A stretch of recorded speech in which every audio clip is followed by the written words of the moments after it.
Over the next couple of weeks, we're going to give you a crash course on the world of vitamin supplements and why they need to be part of our daily alphabet. Let's welcome back Dr. J.P. Saleeby, Medical Director for Carolina Holistic Medicine. Good to have you back. Good to be here. So we're going to be talking about this week specifically fat-soluble vitamins.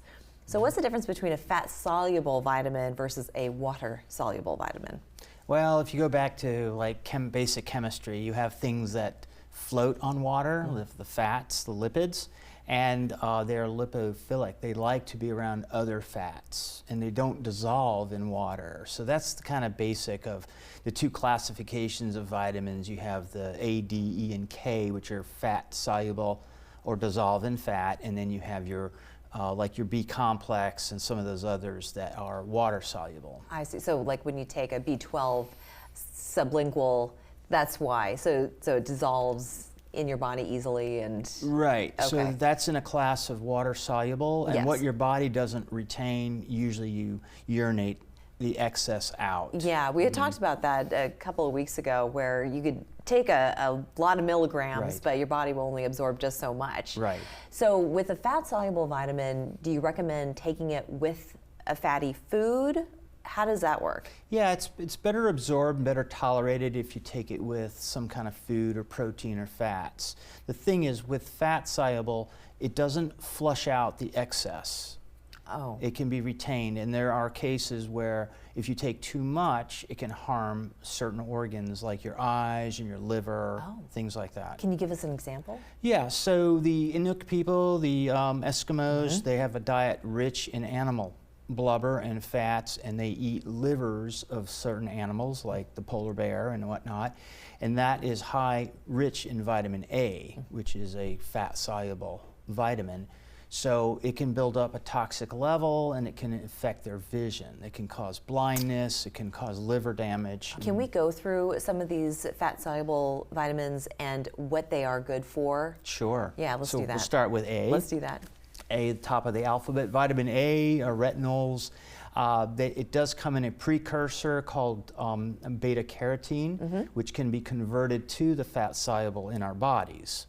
But that's a safer way to take it. So beta-carotene is a kind of a version from plants. And we get it from carrots. Carrots and sweet potatoes, things like that. Anything orange. Yeah. Yep.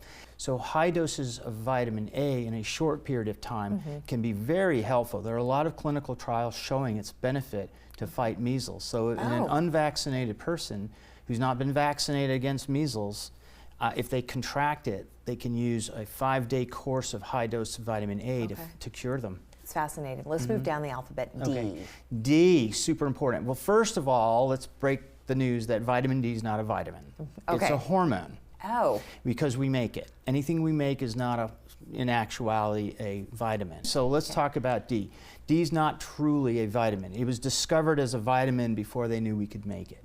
That's why cholesterol is so important. Right. But what we get vitamin D from the sun? From the sun, right. The ultraviolet rays hit our skin, which the top layer of cholesterol gets converted into a pre-vitamin D, goes into our bloodstream, to our kidneys and liver, and gets converted. Okay. And D is very important to our immune system, it's very important to our brain, it's very important to our bones.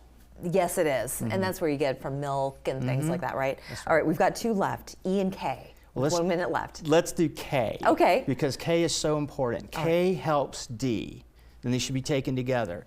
K is K1 and K2. Some of it comes from plants, vitamin K1 from plants. K2 comes from organ meats, and also the microbes in our intestines make it. What K does, D helps with absorption. K also helps with absorption of calcium, but it puts it in your bones.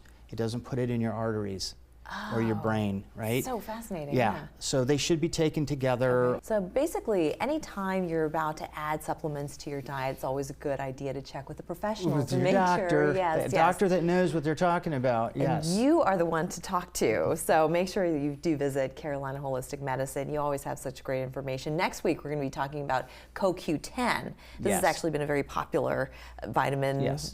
Introduced into daily use, so we're going to do that next week. Thank you so much, Dr. Saleeby. Great to have you with us. We're back after this.